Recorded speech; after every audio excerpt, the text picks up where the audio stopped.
masih lagi pertubuhan Melayu. Walaupun namanya dalam bahasa Inggeris UMNO, pertubuhan Melayu, memang dirujuk dalam rekod-rekod British bahawa kita dalam rundingan hendaklah berunding dengan orang Melayu. Wakilnya pertubuhan Melayu, UMNO. Dan jangan lupa dengan raja-raja Melayu. Jadi itulah rundingan yang dibuat oleh kerajaan British dengan dua pihak ini, raja-raja Melayu dan UMNO, yang membawa kemudian lahirnya Persekutuan Tanah Melayu. Memang dalam kalangan bukan Melayu, khususnya orang Cina pada ketika itu tidak berpuas hati.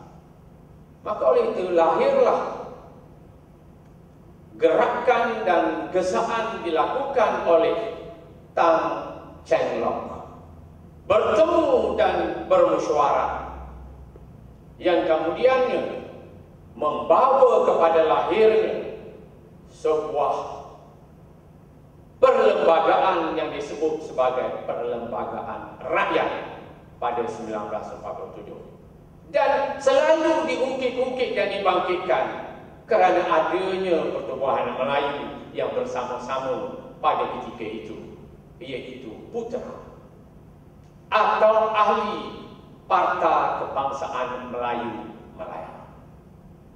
Tapi yang jelas, mereka yang membentuk, yang membawa kepada lahirnya Perlembagaan Rakyat, People's Constitution 1947 ini, kerana mereka memang tidak puas hati dengan rundingan-rundingan yang hanya melibatkan orang Melayu dan raja-raja Melayu. Saya juga sedang mencari maklumat, apakah British mengambil keputusan berunding dengan Raja Melayu, berunding dengan UMNO mewakili Melayu, kerana negeri itu adalah negeri Melayu. Apakah itu? Jadi di sini pasti biasanya British akan catat di penjuru-penjuru file. Saya sedang mencari itu. Kenapa hanya dua ini saja yang dirujuk oleh British, meninggalkan orang Cina dan orang India? Tapi yang jelas, sebelum 1948 belum ada warga negara persekutuan. Jadi siapakah orang ini? Tergantunglah orang Cina dan orang India, sama ada mereka ini British subject dari Singapura, Pulau Pinang dan Melaka, atau ada antara mereka menjadi rakyat negeri tertentu yang memohon. Dia memohon dari Sultan Perak, dia menjadi rakyat negeri Perak, atau memohon dari Sultan Johor, menjadi rakyat negeri Johor. Jadi berarti mereka belum menjadi rakyat persekutuan. Jadi walaupun ditentang, walaupun dibanggakan, persekutuan diperkenalkan tahun 48. Dan gerakan-gerakan perjuangan menentang British ke arah kewujudan kemerdekaan dilakukan oleh sebuah pertubuhan Melayu, yaitu UMNO. Apatah lagi, kemudiannya pada tahun 48, British mengharamkan Parti Komunis, British mengharamkan Hizbul Muslimin, British mengharamkan Parti Kebangsaan Melayu Malaya. Maka tinggallah UMNO sebagai sebuah parti ke arah menuntut kemerdekaan. Tapi tuntutan yang dilakukan oleh UMNO ini memang dinyatakan dengan jelas, bukan melalui kekerasan, melalui rundingan.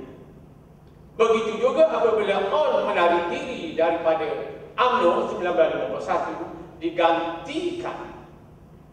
digantikan oleh Tengku Abdul Rahman, perjuangan yang sama, iaitu melalui perlembagaan. Maka dengan itu, usaha-usaha yang dilakukan seterusnya bukan UMNO seorangan berseorangan, kerana setelah wujudnya kerajaan persekutuan, iaitu melalui pilihan raya pertama 1955, di mana terlibatnya MCA, MIC di dalamnya. MCA mula bergabung dengan UMNO di Kuala Lumpur 1952. MIC bergabung dengan MCA dan UMNO mewujudkan perikatan pada 1954. Tidak lama, baru saja menjelang kemerdekaan. Dan 55 berlakulah pilihan raya pertama. 51 kerusi dari 52 yang dipertandingkan dimenangi oleh perikatan. Majority.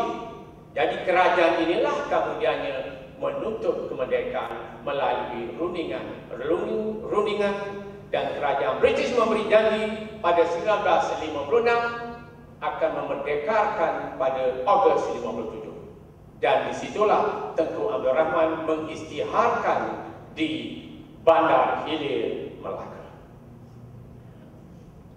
Tapi yang keras bukan ini agak crazy. Karena di Melaka dia genggam begini, merdeka. Di Kuala Lumpur dia buka begini, terbuka tangannya. Itu juga menjadi isu dalam pilihan raya berikutnya. Tahun 59 dan tahun selepasnya. Jadi, tuan-tuan dan puan, kalau kita lihat bahawa satu perjuangan yang sangat panjang yang dilakukan oleh orang lain, barangkali mungkin kita di sini bertanya, kenapa saya tidak menyebut orang Cina dan orang India? Kan setakat maklumat yang saya dapat, menentang Portugis, menentang Siam di Kedah, menentang syarikat India Timur di Pulau Pinang, menentang British di Nanning, terlibat dalam pembunuhan JW Bush, Bahama untuk Gajah terjangkut Haji Rahman Limbong, memang tidak ada. Tidak ada. Tidak ikut serta dalam perjuangan itu. Oleh sebab tidak disebut. Menentang Melayu Union juga tidak jelas. Mereka menyokong Melayu Union. Mereka tidak jelas. Jadi timbullah persoalan dibangkitkan setakat ini. Baru sebuah buku diterbitkan, Patriot and Pretenders. Saya pun bertanya-tanya, bolehlah sama-sama yang berminat membaca buku itu. Siapakah Patriot? Siapakah Pretender? Saya pun tak berani menterjemahkan Pretender ni apa. Pretender. Saya pun tak berani menterjemahkan.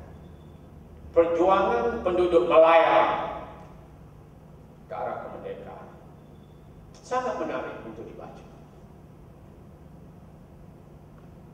Nadanya sama dengan sebelumnya. Tidak jauh bezanya.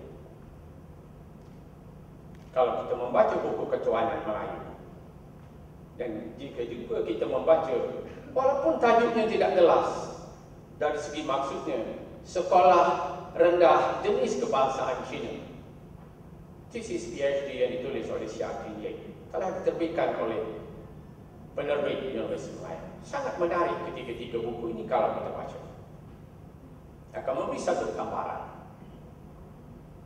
Jadi walau macam mana sekalipun, memang tidak dinafikan dalam sejarah bahawa gabungan itu mulai berlaku pada 1522. Pertama kalinya MCA Selangor bergabung dengan UMNO Kuala Lumpur dalam pilihan raya perbandaran.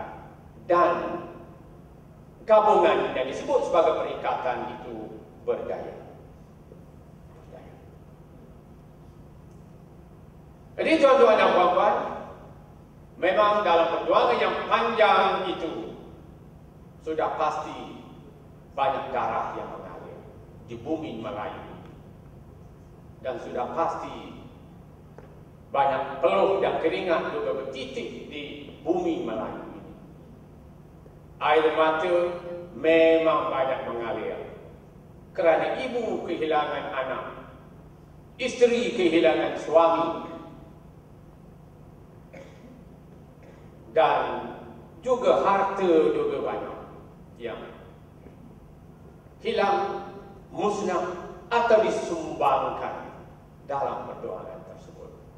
Coba kita bayangkan pada satu ketika untuk membolehkan rombongan kemerdekaan ke London, cicing di jari dibuang dari jarinya, rantai di leher dibuka dari lehernya, subang dari telinga dibuang dari telinganya, dan diberikan apa yang adanya untuk membolehkan rombongan kemerdekaan yang dikepalai oleh Tunku Abdul Rahman bergerak dan menuju ke London untuk kebebasan dan kemerdekaan. Jadi segala yang berlalu itu memang sudah berlalu, tetapi sejarah memberi iktibar dan penghayatan kepada kita dan memberi teladan kepada kita. Jadi itulah segalanya yang sangat-sangat perlu kita memberi perhatian dan penghayatan selagi hayat di kandung badan. Sekian, terima kasih.